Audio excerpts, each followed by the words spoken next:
Welcome to the concept video for the Smart Multi-Purpose Trolley for Restaurant Serving. In just 2 minutes, we'll explore the technology behind it and how it solves restaurant service challenges. Line sensing robots have a rich history, from space exploration to optimizing warehouse operations. Today, they're here to streamline restaurant operations. They address the issues of long wait times during peak hours and provide hygienic service, especially during pandemics. Our objectives are: reduce the need for human staff and improve efficiency. Replace human effort with technology.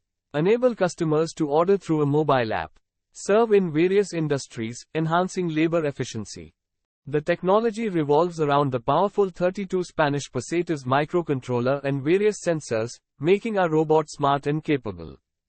On the software side, we'll need artificial intelligence and machine learning and hypertext markup language, HTML, and an integrated development environment.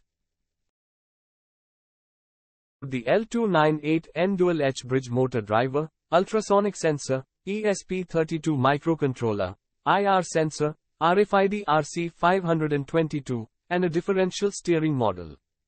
With the multi-purpose trolley, we aim to bring efficiency, convenience, and hygiene to restaurant service. Join us on this exciting journey to the future of dining. Thank you for watching. We look forward to making your dining experience extraordinary with our smart multi-purpose trolley.